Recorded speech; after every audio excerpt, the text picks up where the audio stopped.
E.N.D here, day 7 for the spoilers of Ikoria Lair of Behemoths. Let's see today what cards have been spoiled.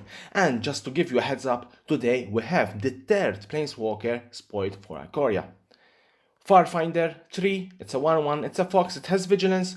When it enters the battlefield, you may search your library for a basic land card, reveal it and put it into your hand, then shuffle your library. Bushmeat Poacher, 3 and 1 black, it's a 2-4 human soldier. For 1, you tap, you sacrifice another creature, you gain life equal to that creature's toughness. Draw a card.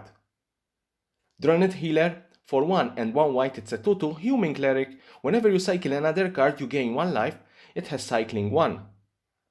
Spontaneous Flight, 2 and 1 white, it's an instant. Target creature gets +2/+2 until end of turn. Put a flying counter on it. Helica Glider, 2 and 1 white, it's a 2-2. This is the Nightmare Squirrel that Mark Rosewater tainted us.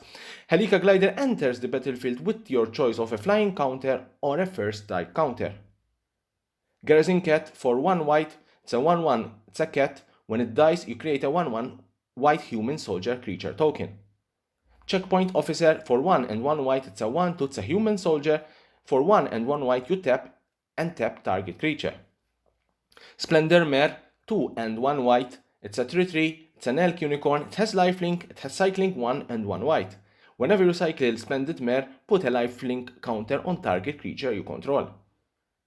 Reptilian Reflection, for 2 and 1 red, it's an enchantment. Whenever you cycle a card, Reptilian Reflection becomes a 5-4 dinosaur creature with trample and haste in addition to its other types until end of turn. Alert Heat Bonder, for 1 and 2 hybrid mana between white and green, it's a 2-4 human scout, it has vigilance. At the beginning of your end step, you gain 1 life for each creature you control with vigilance. Majestic Auricorn, 4 and 1 white, it's a 4-4, it's a unicorn, has mutate 3 and 1 white, has vigilance. Whenever this creature mutates, you gain 4 life. Keensight Mentor, for 2 and 1 white, it's a 1-4 human cleric. When it enters the battlefield, put a vigilance counter on target non-human creature you control.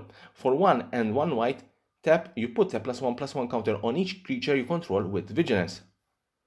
Zenith Flare, for 2, 1 red and 1 white, it's an instant. It deals X damage to any target and you gain X life, where X is the number of cards with a cycling ability in your graveyard. Momentum Rumbler, 3 and 1 red, it's a 3-3, it's a dinosaur. Whenever it attacks, if it does not have first strike, put a first strike counter on it. Whenever it attacks, if it has first strike, it gains double strike until end of turn. Sanctuary Smasher, 4 and 2 red, it's a 6-4 Rhino Beast, it has first strike, cycling 2 and 1 red. Whenever you cycle it, put a first strike counter on target creature you control.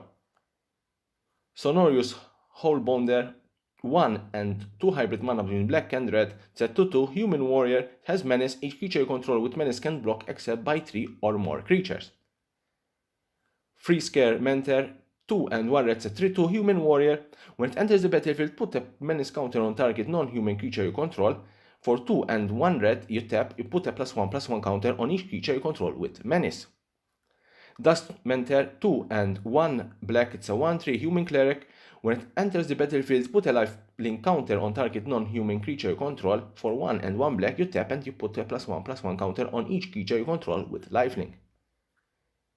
Kahira, the Orphan Guard, 1 and 2 hybrid mana between green and white. This is the first rare. It's a 3-2, it's a legendary creature, cat beast.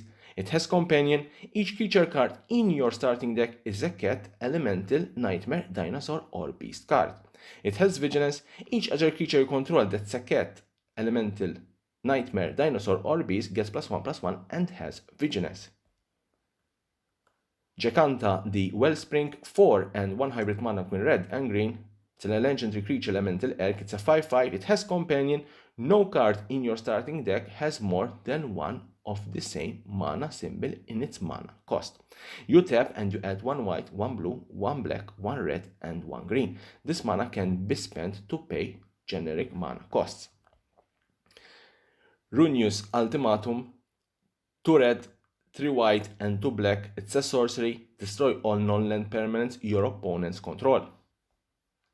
Song of Creation, 1 and 1 green and 1 blue and 1 red. It's an enchantment. You may play an additional land on each of your turns. Whenever you cast a spell, you draw 2 cards. At the beginning of your end step, discard your hand.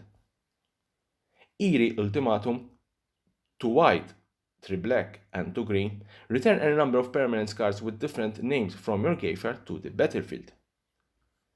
Emergent Ultimatum, 2 black, 3 green, and 2 blue. It's a sorcery. Search your library for up to 3 monocolor cards with different names and exile them. An opponent chooses one of those cards, shuffle that card into your library. You may cast the other cards without paying their mana cost. Exile Emergent Ultimatum. The Ultimatum, these 3 cards, I have already showed you these particular 3 cards. I think there will be more Ultimatum in this particular set. We have here the extended art version of Emergent Ultimatum, very beautiful cards. You have to remember that these type of cards can only be found in the collectible set boxes. Now it's the turn of the Planeswalker, and as I said, this is the new Planeswalker, the third Planeswalker in Ikoria Lair of Behemoths, and she's NARSET of the Ancient Way, and as I call it, Bruce Lee NARSET. NARSET of the Ancient Way, or Bruce Lee NARSET, 1 blue, 1 red, and 1 white. It's a legendary Planeswalker NARSET. It's a mythic. The +1, you gain 2 life, add 1 blue, 1 red, or 1 white. Spend this mana only to cast non-creature spells. The -2, you draw a card, then you may discard a card. When you discard a non-land card this way, NARSET of the Ancient Ways, this damage equal to the number to that card's converted mana cost to target creature or Planeswalker. The -6, you get an emblem with whenever you cast a non-creature spell, this emblem deals 2 damage to any target and comes with 4 loyalty counters. So this is a 4-drop Planeswalker with 4 loyalty counters. And in my opinion, when you have Planeswalkers with low mana cost, remember Orko, Thief of Crowns, a 3-drop Planeswalker, usually these particular Planeswalker are very, very strong. Here's the cinematic showcase, the movie poster showcase of NARSET. As I said, I call her Bruce Lee NARSET. So, as always, follow the arrow, subscribe to my channel for more and more spoilers about Ikoria and any news about Magic the Gathering and the collectible world.